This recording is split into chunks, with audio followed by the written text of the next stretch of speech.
Hello, my name is Dr. Shane Hawken with the Academic Center for Excellence here at Florida State University. And today we're going to do a level 2 CRLA training on questioning techniques for our tutors here at the ACE Learning Studio.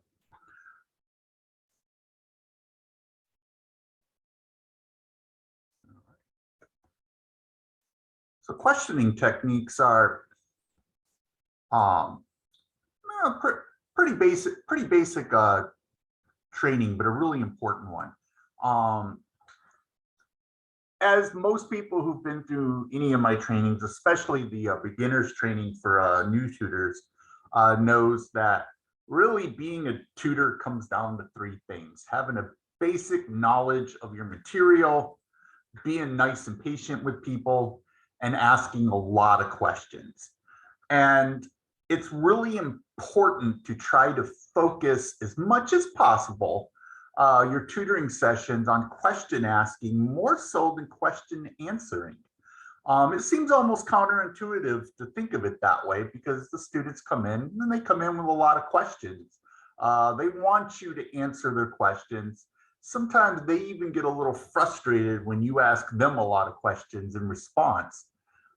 But the most important thing that they can get out of a tutoring session is the ability to work through their material on their own, to be able to understand the material themselves, to be able to work with the material themselves.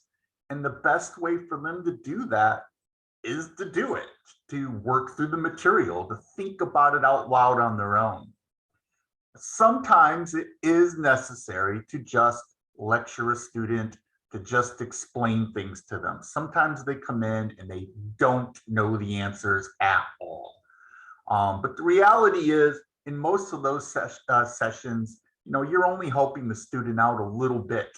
It's not your fault. They didn't bring enough to the table. But it's not very effective for them as a learner to learn from you just explaining things to them. They've got a professor to do that. They've got a textbook to do that. What they typically need to do is to work the material on their own whenever possible.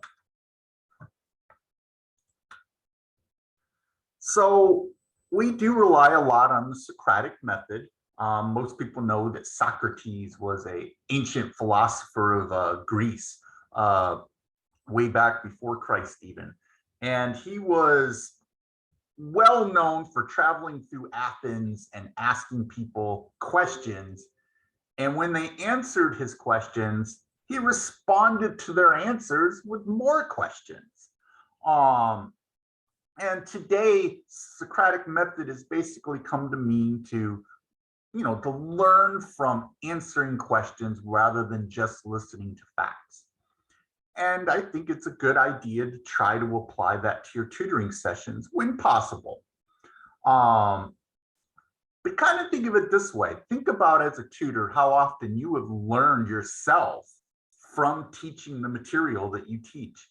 The more you go over the basics of chemistry or math or accounting, the better at it you get and the more you learn doing it. Well, the same really applies for somebody who's trying to learn the material. Their teaching it, so to speak, helps them to learn it better than just hearing about the information over and over again. So our goal is to get them to think critically. And one of the best ways to do that is to get them answering questions as much as possible. We have specific goals when we're asking questions. One is to see if they can recall the data and info that they have already. Does the student, what does the student know already? You can waste a lot of time in tutoring and you don't have a lot of time by trying to go over material that the student really already knows that. Now, the good students, of course, they know what they know and they know what they don't know. And they'll tell you what they don't know and you'll get started off on the right foot. But you can't always count on the student to do that. And sometimes you have to dig a little to find out what they do know and don't know. Asking questions is also to help them comprehend it better. So they give you the basic information and you ask them more questions to find out if they understand that material. What can they do with it? And then also it's kind of an evaluation. You can make judgments on their knowledge and they can make judgments on their knowledge, by seeing what they can and they cannot answer. We want to get students to analyze the material, to separate material into its parts, to distinguish between the facts and the inferences. What are the actual facts of this particular idea? What are the uses of this? We want to encourage them to synthesize material, which means to take all the pieces and put them together into something new that maybe they didn't know before. And of course, you ask a lot of questions to see if they can apply this material. Okay, you understand what these different parts of these chemical processes are. Can you use them? Can you apply the formulas that you've memorized, et cetera, et cetera? So that brings us to the 6 P's of questioning. How do you actually ask questions? What kind of questions do you ask? This is going to vary a lot from subject to subject, situation to situation. Theoretically, these 6 P's of questioning typically happen in order, but they definitely don't have to. Sometimes PACE questions might not be necessary. Sometimes prodding questions might not be necessary. But typically speaking, the process questions are almost always essential. Often the probing questions are essential, but it really depends on the circumstances. But we're going to go step by step through preface questions, PACE questions, probing questions, prod questions, prompt questions, and process questions. There's some overlap over some of these terms. Prodding and prompting questions are very, very similar. And about half the time I give this presentation, I mix them up. But the terminology isn't what's really important so much as the application of the ideas behind them. And I think it'll become obvious what I mean as we go through these. Preface questions are the starter questions of most tutor sessions. Sometimes your tutor or your students will make it easy for you to just kind of skip this part because you get those that come in and they sit down and right from the beginning, they tell you exactly what they know, exactly what they don't know, and you're all set. You know exactly where to start and what to do. But when your students come in and they're struggling and they really don't know where they're at or where they're heading, preface questions become absolutely essential to get a tutoring session off the ground. Preface questions are the questions where you gather information and get to know the student. Is this their major? Have they taken classes like this before? What do they know and what do they not know? You establish rapport with them and you determine their needs by just talking to them about what their problems are. Some of this is just establishing an environment for them, that you're there to help. They're a human being and you're a human being. And it's helpful to kind of know where the student's coming from before you get started. How desperately in need are they? What's their circumstances? So you ask them preface questions to get them started, get to know them a little bit and get them going in the right direction. So you might start with really basic stuff, especially if you've never met the student before. You might ask them where they're from, what their major is, the purpose of that just being to establish, the environment. They're a human being, you care about them, you want to know a little bit about them before you get started. You don't want to spend too much time on that, but it helps a lot to just kind of, casually get into the tutoring session before you jump into the material. If you've worked a while on this particular topic, it can be really helpful to ask who their instructor is. You may have had a different instructor, so if you know that they have the same instructor as you, it gives you kind of a leg up on the information. You already kind of know what to expect. But if it's a different professor, then you can be better prepared to, think a little outside of the box in case that professor did things differently. Or you might be familiar with the professor because you worked with other students that have worked in the class. So that's always a really good question to ask. You might ask them what other classes they're taking, particularly if they're majoring in the class that they're taking, to get an idea of what else they might know and what they might not know. Now, if they major in English and they're in a chemistry class, knowing what other English classes they're taking isn't going to be that helpful. But if they're in the basic chemistry class, and you know they're majoring in chemistry or engineering or something that might actually use it, it might be helpful to get an idea of what other classes are they in, what other stuff might they be working with.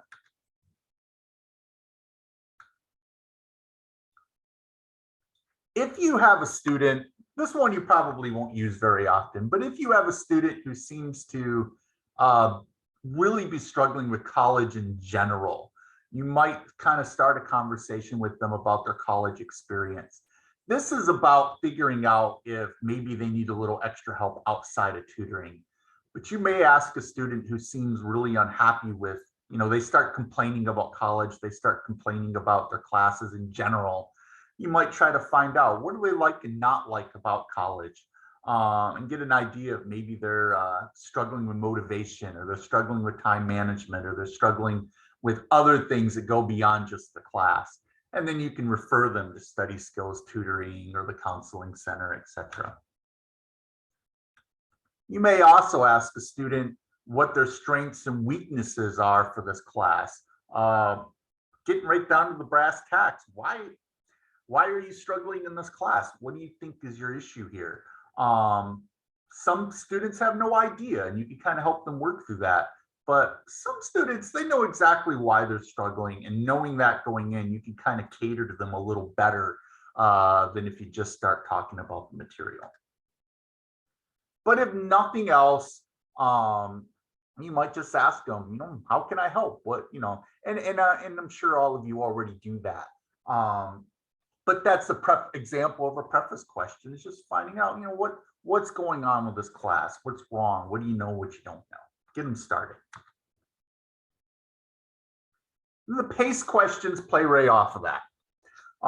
So the preface questions, just getting a kind of idea who this person is, what's their issue.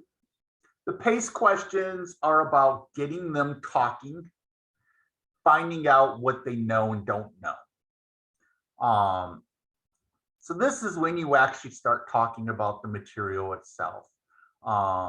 They say they have an assignment. You ask them, you know, what they have to do with the assignment. What do they know about the material for that assignment? If they're studying for an exam, you know, what have they done already? What do they know? What do they remember? This helps set the pace of the session, and it helps them to prioritize the time a little, because you figure out, you know, what do they already know? A lot of tutoring time is wasted when you talk for 20 minutes about something and the student already knows it. They don't have a lot of time, so you really do have to prioritize that time for them by figuring out as quickly as possible what is it that they really don't understand. It's kind of a statement of the obvious to say that, and I'm sure most tutors already kind of do that. But that's just kind of thinking about what it is you're doing when you do that. It also helps a lot to kind of set the tone by asking them questions right off the bat and getting them talking. So you want to get them thinking early. So I'm talking about saving time by not spending too much time on the material they know, but you're going to quote unquote waste a little bit of time up front getting them to talk about what they know, so that you know what they know. In the long term, you're saving time though by figuring out what it is that they really don't understand. But also you want to get them thinking. And what the secret here to doing this successfully is you get them to say the stuff that's really obvious, and then start asking them questions to get them to dig a little bit deeper into that. But ultimately, you know, what you're doing is you're setting a tone, you're finding out who this person is with the preface questions, and then you're setting the pace by finding out what they know and what they don't know.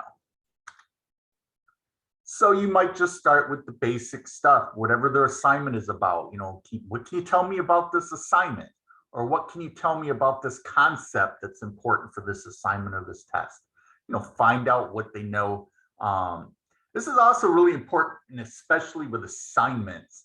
So often students come in and they say, here's an assignment I have to do. I have to do A, B, and C. And you're like, oh, okay. And you go over A, B, and C with them, and you help them come up with the most well done ABC assignment ever. And they leave and they come back, and it turns out they got a bad grade anyway. And the reason was they didn't actually have to do A, B, and C. They had to do X, Y, and Z. Make sure you look at their assignments and double check that they know what they're talking about with assignments.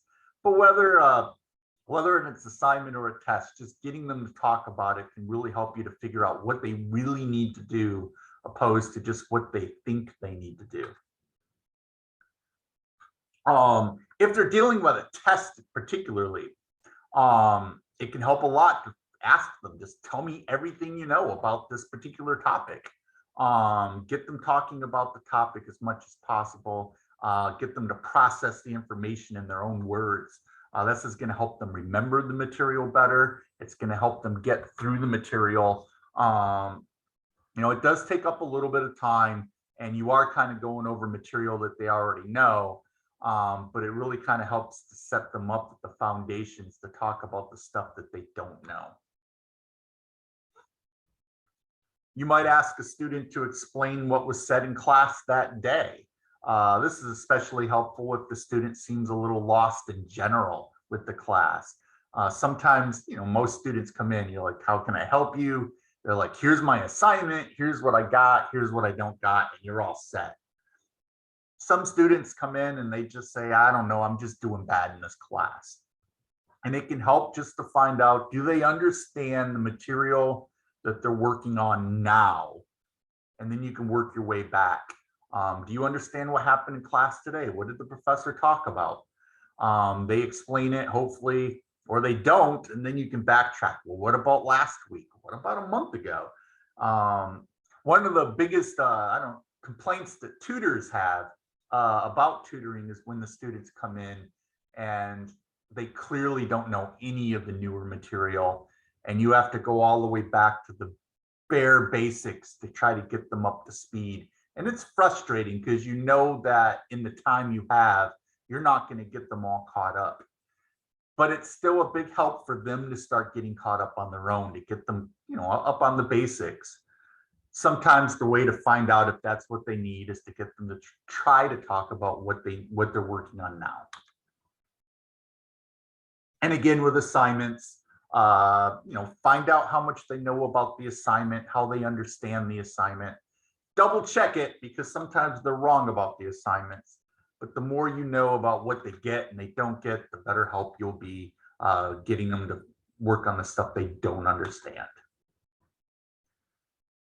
So we've got our preface questions to get them started, introducing yourself, finding out, why they're there. The PACE questions to figure out what they know and they don't know. And then the probing questions, which are really important to get the student to start digging. These are probably the most important questions because most students at least have the basics down. Most students know some of the material. What a lot of their problems are is digging a little deeper into those problems. They have a basic understanding of concepts, but they need to dig a little deeper. So you want to get them to clarify concepts. They explain photosynthesis.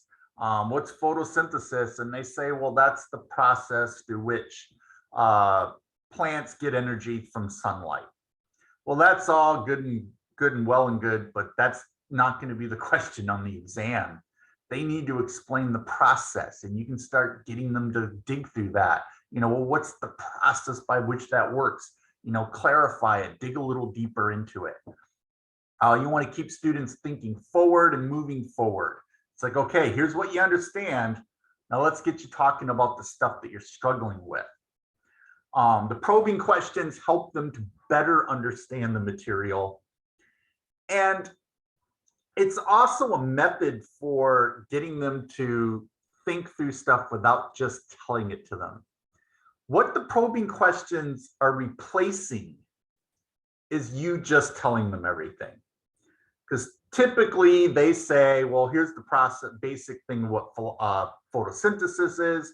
Your next step for most tutors is just, okay, well, let me explain the actual process. Well, no, that's not where you want to go next. Where you want to go next is to get them to try to do it. Now, if they can't, you'll end up explaining it to them, and that's fine. But you want to make sure that they're doing the work before you start just handing them the information. The more that they can dig through it themselves, the better they're going to understand it. These probing questions are really important for getting students to better understand the specifics of what they need to know. Most of them kind of understand the big picture, but they're struggling to understand the more in-depth parts of the material they're learning. And probing questions are the ones you ask to get them to dig a little deeper. So you know the answers. You ask them questions to get them to try to explain those answers before you give them to them. And keep these questions open-ended so that they're encouraged to talk. You want to get them talking as much as possible. I often say it in the new tutor training. You know you just had the perfect tutor session when you hardly did any talking aside of asking questions. The student did it all. So some examples, they're able to explain the basics of why something or how something works. You ask them, what makes you think that it works that way? Get them to dig a little deeper. Why do you think it works that way? How does it work that way? You might get them to try to explain the reasoning for it. So they can explain the basic concept. Why do they think that concept is that? What's the reasoning behind why they think what they think? You want to get them to kind of dig behind, what the learning process is for that. It's just plain old simple. Can you tell me more about that? That's going to be probably the most common one. So, oh, this is what photosynthesis is. Well, what more can you tell me? I mean, dig a little deeper. How does it work?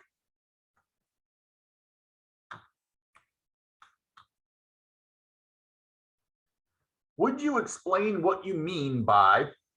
Sometimes probing questions are a little less about getting them to dig deeper, is to get them to correct when they're wrong. Sometimes you ask them the question and they kind of give you an answer that's just not quite right. And you can ask them to explain what they mean by it. Sometimes it wasn't that they didn't understand, it was more that they just didn't know how to explain it and they explained it badly. So get them to, when they're wrong, get them to kind of rephrase it, get them to try to say it a little bit differently. And sometimes that'll kind of help them work through, what they got wrong or what they've got right about it. The way I stated this on the slides, not a question, but you can say, can you give me some examples of that? That's another way to probe a little deeper. Okay, they've got a basic understanding of how something works. Can they give you examples? Can they use those examples? So you can ask them to explain examples to see how much they really understand about the process. Can you be more specific is going to be another go-to. Of these probing questions, I think, can you tell me more about that? And can you be more specific, maybe the go-to ones. Again, as we know, sometimes the students come in and they kind of have that high school level understanding of chemistry or biology. But their professors are asking them much more specific questions. And if the student's been in class and if they've been taking notes, they may well know more specific information than they realize. And getting them to kind of try to get more specific, if nothing else, it shows you that they don't know the specifics if they can't do it. But Sometimes if you ask them to be more specific, a lot of times it turns out that the student can get more specific. They think in superficial ways sometimes on this material, and you want to get them to try to stop doing that. And if nothing else, asking them why and how often is just the simplest way to get them to start digging a little deeper. One of the things that students do, like in the basic classes, sometimes it's okay, but a lot of times it's not good enough. They love memorizing terms and definitions. Students memorize terms and definitions, and then they think they know the material. Some professors encourage that behavior. They make their exams terms and definitions. They make their quizzes terms and definitions. And students get used to that. And that's typically what you got in high school. Well, now a lot of classes don't want you to just know the terms and definitions. You still need to know those, but that's easy to study on your own.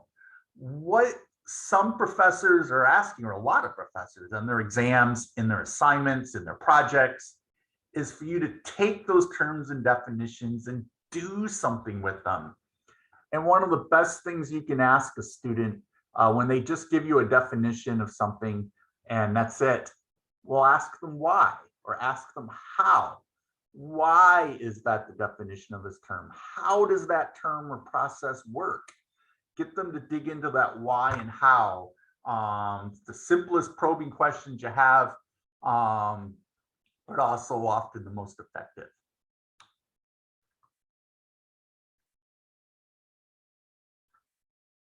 So you've asked them your PACE questions, you've figured out what they know and they don't know, you've probed them a little bit to get them to dig a little deeper.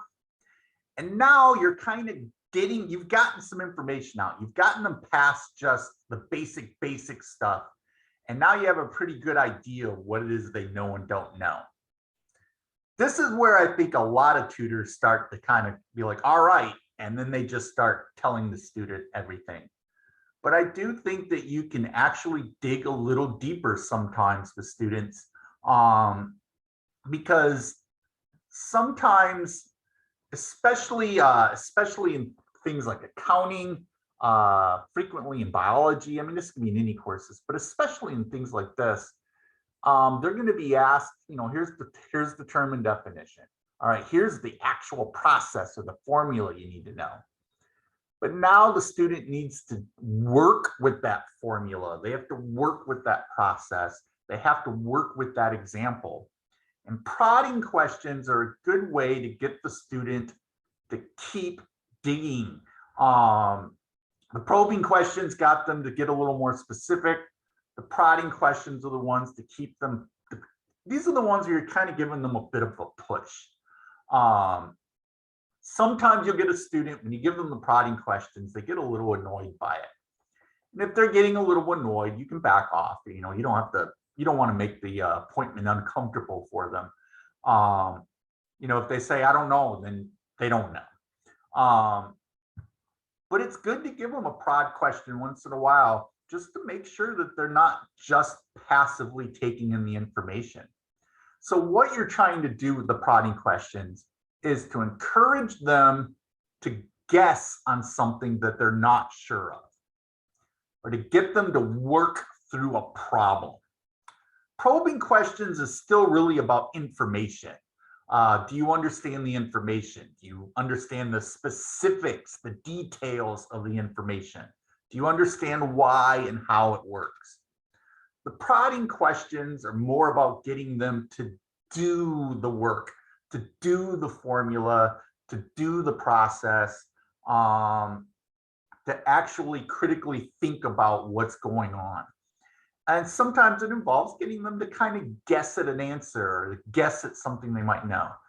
The prodding questions are the ones they're going to get wrong a lot of the times, and that's okay. And you encourage them. It's like, no, yeah, a really, really good guess, but you know what I'm trying to get you to say, and then you start explaining. But sometimes they will guess right. Sometimes when they really think about it, they'll start digging and finding they know more than they think they do. So basically what you're looking at is you ask them the basic question, they give you a superficial answer. You ask them for more information, more detail, and you manage to give them more detail, or you don't, and you have to give it to them. And now they feel they feel like they really don't know now. Then you ask them, well, if you had to guess, what would you say? What would you take a stab at it? Again, they might get it wrong at that point, and then you'll give them the information they need. But so many times they actually can work through the problem. They can do it. They get a little, I don't want to say intellectually lazy. I don't think it's really laziness so much as, being overwhelmed and frustrated, but they kind of give up on it.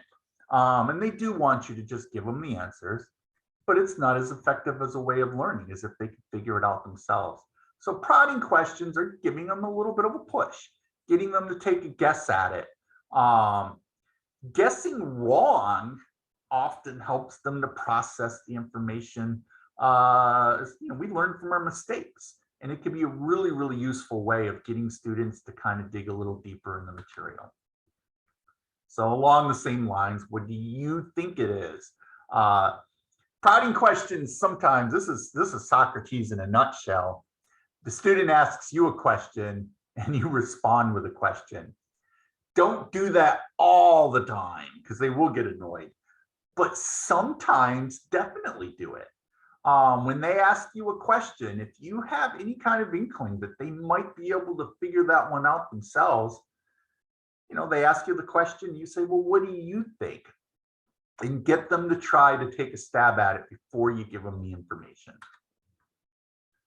Prodding questions can also be, they figured out the steps, trying to get them to tie it up at the end. Okay, so if you got A, you got B, if A and B are true, then that's a prodding question. You're getting them to try to take that next step beyond just here's the basic information. So can you guess why something happened?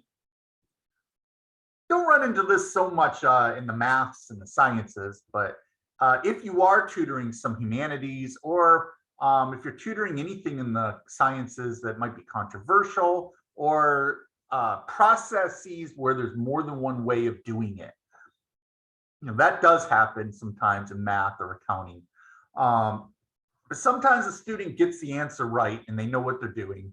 It can be helpful sometimes to ask them what's the opposite way of doing it, or can they do it backwards? Can they take the process from the conclusion and work their way back, or can they express an opposite point of view if there is an opposite point of view?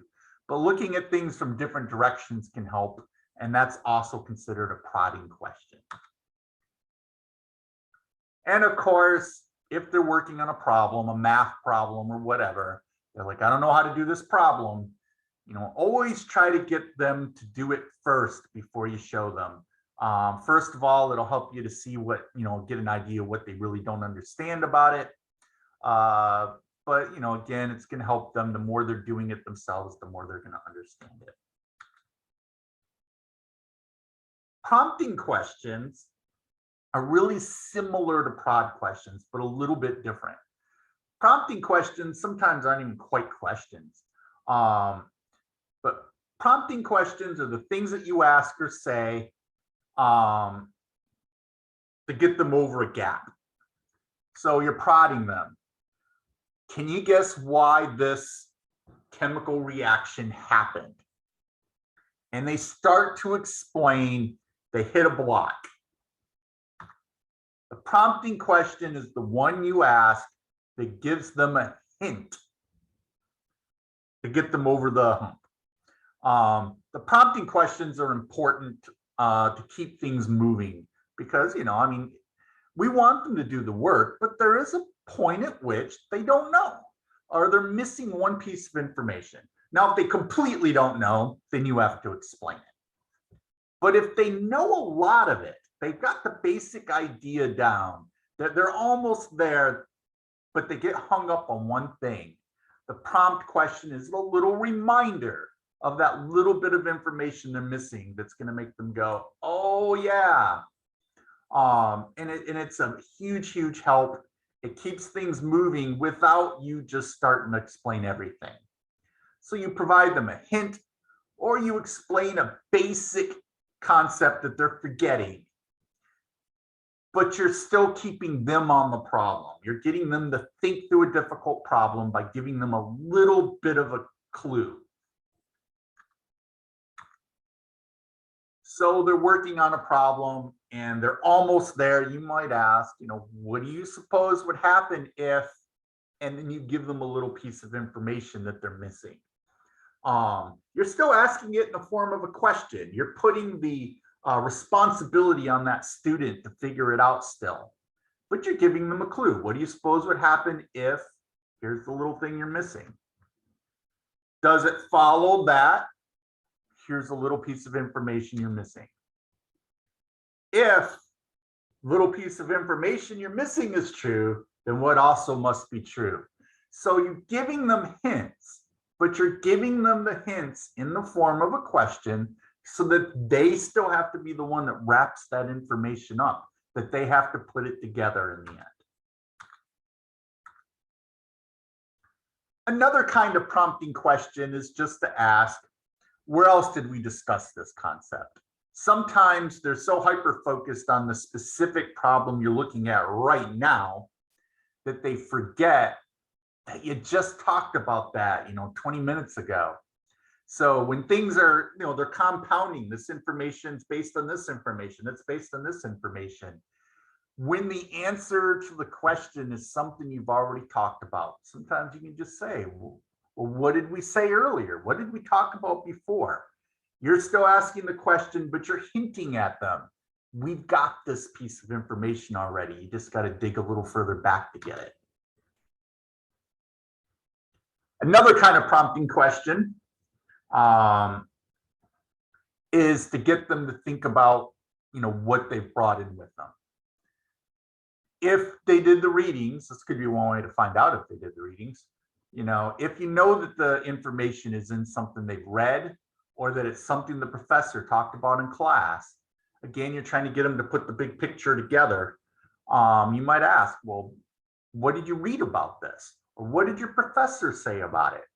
To try to get them thinking a little bit more outside of just you and them. That's a prompting question. It's a hint by saying, this is something you talked about, that it was in the book. You've looked at this before. And then the final kind of questions that you ask are the process questions. So you're, going back to the beginning of the 6 Ps, you're kind of setting them up, finding out who they are, what they're about, what their situation is. You're finding out what they already know. You're trying to get them dig a little deeper beyond just scratching the surface to find out what they really know. What do they really not know and understand? You're trying to get them to work through the process, to actually, figure stuff out on their own. You're giving them hints when necessary, opposed to just explaining everything. And then you're trying to get them to tie it all together. And that's what process questions are about. Process questions are the questions you ask at the end, getting them to summarize everything or to complete the process and wrap it up. So you're trying to get them to process and synthesize the information. All right, we talked about these 5 things. What's the big picture here? What is it what are the conclusions we can draw?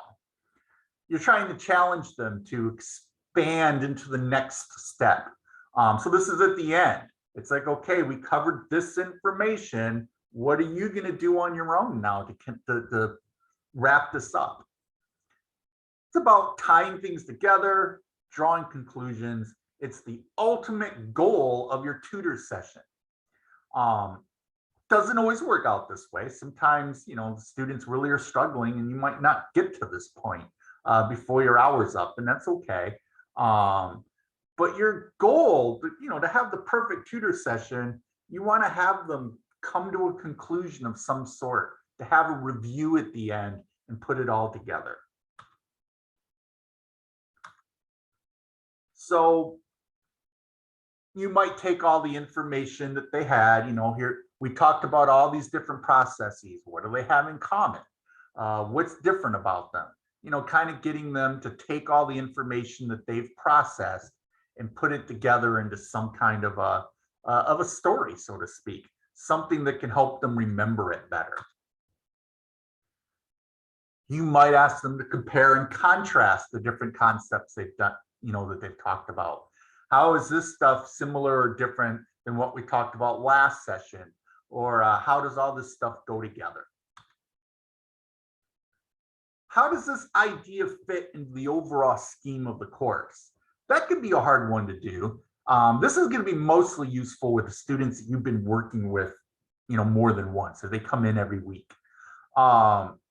Sometimes they get so hyper-focused on that little assignment they're doing today or that one chapter they're doing today, they forget that when that exam comes along or the big project at the end, they need to put it all together. So you might ask them at the end, okay, so we went over all these concepts today. How do they go together with all the concepts we've talked about up until this point? So you might ask them questions like, what would you do if, and you take all the information that you've talked about already and kind of give that to them, to draw conclusions. Okay, we've talked about all these different processes. In conclusion, what would you do if you had all this information? How would you make this process work? You might use examples often in the process questions. Okay, here's all the concepts we talked about. What are some examples? How can you apply this information? Give me, show me that you know how to do this. Sometimes it might be something really even simpler than that. Just asking them at the end, do you feel like you can work on this next assignment or this next question on your own? Process question can be them processing the information. It can be processing examples, but it can also be processing performance. Do they understand? What don't they understand? What concepts do they need to keep working on now that they're leaving the tutor session? So process questions, just getting them to put it all together to synthesize it. The one I don't have on here that should be there, you could just ask them, can you summarize what we went over? I think the number one mistake I think that a lot of tutors make in their tutor sessions is they get to the end, and it's understandable. You've got so much to work on in so little time, and you're trying to get through as much as you can before time's up. And what I see tutors skip a lot is that summary at the end. And I encourage you to take 5 or 10 minutes at the end and say, okay, we're running out of time. We're not going to get through a lot more. Let's just process what we've done and make sure you understand it. And that's where this all comes in. The process questions is getting them to sit down, review the material, do something with it, or at least to summarize it. Can you summarize what we went over and make sure that you understand it? That's the 6 P's of questioning. Again, it's getting them started, finding out what they know, getting them to dig a little deeper, getting them to try to use that material, giving them a little bit of a hint if they need it, and getting them to wrap it up and tie it together at the end. The more of that you can do, the better it's going to be for your students most of the time. Again, we want to be realistic. Sometimes students just won't answer questions. And if they won't, they won't. It's not your fault. And you cater to them the best you can. But if they'll answer the questions, it's the best way to tutor almost all the time. All that said, how you ask and answer a question matters. I had a tutor once a few years ago, excellent tutor, really knew his stuff, really cared about his students. And I got complaints about him about his attitude. And I kind of felt bad because I knew this student and I knew what they were talking about. There was something in the way that he naturally talked that sounded dismissive. I always imagined him, I don't know, proposing to his fiance or proposing to his soon-to-be fiance, hopefully, and having her think that he wasn't serious just because of the way he talked. But it was just the way he talked. But I bring them up because, you know, how you talk matters. Now, if it's just the nature of how you talk, an accent or something, you can't do anything about that. But do think about how you ask and answer the questions. You want to ask your questions in a positive and patient way. You don't want to sound demeaning or bossy. And that was the problem with this poor tutor. He sounded bossy, but it was just the way he talked. So what I had to encourage him to do is to say positive things when he was talking as much as possible. So, you know, kind of get past the way you talk with what you say. You know, you're doing a great job, and then ask the question. But be positive and be patient. If you ask a lot of questions, students will sometimes get a little annoyed. Sometimes they just want you to tell them everything, but that's not what's going to help them the most. And the best way to do it is keep asking the questions, but do it in as positive and encouraging of a way as possible. You know, and you can say, you know, I'm sorry I'm asking so many questions, but this is going to help a lot if you can get through these on as much on your own as possible. Avoid being overly critical. If they're wrong, that's fine. You know, don't be like wrong. You know, don't go or anything like that. Just calmly redirect them toward the right answer. Give them that prompting question. Give them the hint. If you have to explain, you have to explain. But, you know, be nice about it. You know, it's like, okay, close. Or I can see why you say it that way. And then correct them. But don't be like you're wrong or anything like that. And then some final additional tips to consider when you're asking questions. One, listen to the student. Give them time to answer the questions. One study suggests that whenever you ask them a question, that you wait 20 seconds. I think you should vary it. You shouldn't always wait 20 seconds. Sometimes I think it's good to give them an answer really quick, especially if you don't think they know. You ask them the question just to check, and if you're pretty sure they don't know, maybe you answer pretty quickly. But sometimes give them time to work through it. They don't know it right off the top of their head. They have to think about it, and you've got to give them some time to do that. So be patient and give them time to work through it. And use those prompting questions to give them the hints to kind of get them moving. If the student does not answer, before you just give them the answer, try rephrasing the question or giving them a hint, and then wait.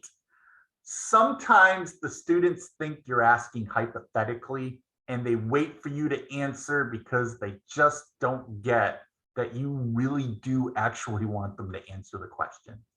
So, you know, give them time to think about it and let them know you really do want them to work through it by rephrasing the question or giving them a hint if you think that they're just getting caught up on something. At one point or another, you're almost always going to have to explain. I'm not recommending that you ask them 20 questions before you give them any answers.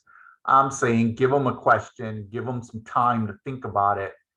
But if you have to explain, that's fine. But don't fall into the bad habit of you ask a question they don't know, so you give them the information. You ask them a question they don't know, so you give them the information, and then give up on it and just start giving them all the information. Always come back to asking questions again eventually. It doesn't mean you can't talk for 15, 20 minutes. If you need to talk, you need to talk. But now that you've given them some information, ask them another question and see if you could get them to start working through it themselves. It's going to be better for them. If they won't give you anything, they won't give you anything, and then it becomes a lecture. And if that's what happens, that's what happens. But always give them a chance to answer the questions, because if they'll do it, it's going to be better for them.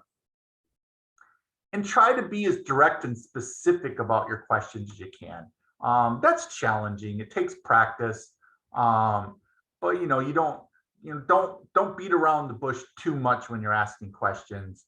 Ask them what you need to know and try to get them going. Also encourage your students to ask questions as well. In the session, of course, if they have questions, encourage them to ask. Sometimes when they ask you a question, respond with a question, especially if you think they might really know. Kind of, well, what do you think? And get them, find out what they really know about it. But if they don't know, you answer their questions. If you constantly ask them questions back, they will get frustrated with that. This is a tool you want to use sometimes. You can't do it every single time they ask a question.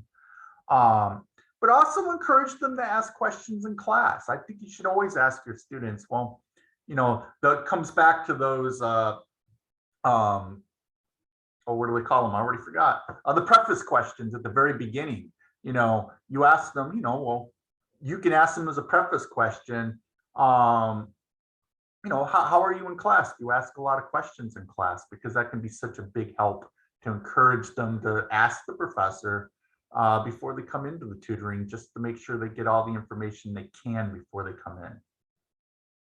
Encourage students to ask questions when they're reading and studying as well.